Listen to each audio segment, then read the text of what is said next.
Is ultra white collar boxing dangerous? The thing about ultra white collar boxing is it's sort of very, well, it's very hyped up. You're raising money for cancer. You've got 16-ounce gloves, you've got headgear, you've got protection, you've got a referee, you've got medics, you've got 8 weeks of training to get you into fight condition. So it all seems to be very well prepared. So surely it can't be that dangerous. Well, that's not entirely true. I've taken part in 2 of these events,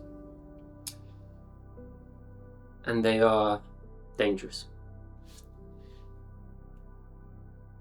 Yes, it might not be professional boxing,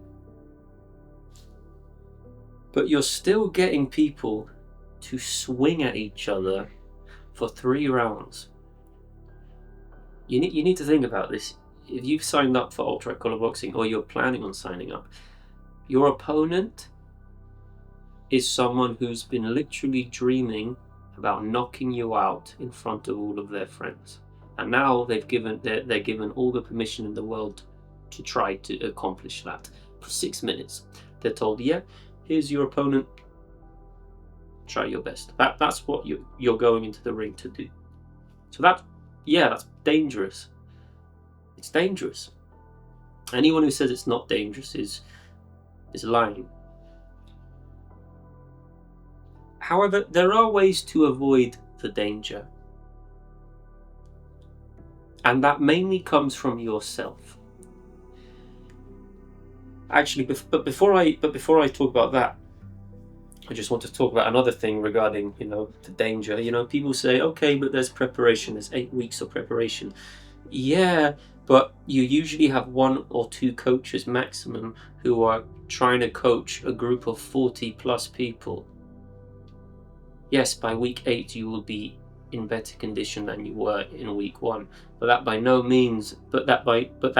does not mean that you are ready to fight, especially if you are just doing the 2 training sessions a week. It really doesn't. And if you're interested, I have a system to help you get in fight shape, which you can check out below, which will help you. So, you have 8 weeks, yes, but you only have 2 sessions a week. That is nothing. That is absolutely nothing. You need more. You need far more. So that's one of the arguments for it not being too dangerous. What makes this sport dangerous more than anything is your ego. If you go into this fight, and I've seen it so many times, if you go into this, because I also worked at the event twice, so I've, despite fighting twice, I've seen the fights another 2 times. So many people go into these events with a huge ego. They want to show to their family, their friends, how tough they are. Sure, fair enough, but that's not the right mindset, because that's when you can get that's when you can get hurt. You can only train so well. You can only work on yourself. You can only control how good you are. However, at the end of the day, you could just go against someone who is better than you. You could.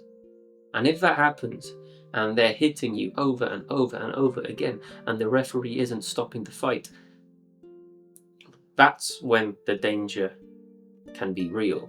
Because a lot of the people, even the best people in this event, they're still not going to be good enough to actually put you down. So what happens is people will just keep getting hit. They're not going to get knocked out, so that there's no end to the carnage unless the referee stops it.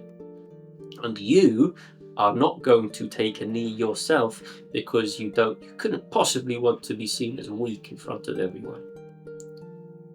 That's when the danger exists.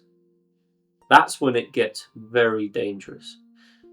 So in order to make sure that there is, this is as safe as possible, you need to be in control of yourself. You need to look out for yourself, and you need to get rid of your ego. If you're getting hit, and the referee isn't stopping the fight, take a knee yourself and either decide whether you want to continue or you don't continue. Once you take a knee, the person's going to stop hitting you and the referee has to assess you and they have to ask you if you want to keep going. You say no. If you're getting hit so bad, you say no. You don't want to keep going, and you've still done something so brave, something that I can only imagine no one in your friend group has done. This is something most people will talk about for their lives, but they'll never actually do. You've already stepped in the ring, so you're already an absolute beast for doing this. So to avoid danger, if you are signing up for ultra white collar boxing, get rid of your ego and look out for yourself in the ring. Because the danger is very, very real. And, there are fatalities in boxing. Yeah, but that's boxing. This is ultra white collar boxing. There are fatalities in ultra white collar boxing as well. In 2022, a man called Dominic Chapman died from an ultra white collar boxing match. So it can be very dangerous. And again, this is why you need to look out for yourself when you are in the ring. So if you are watching this video and, maybe you were thinking about signing up, but you're not sure now because you're like, oh, this has scared me. You can check out this video where I go over reasons why maybe you shouldn't take part in ultra white collar boxing.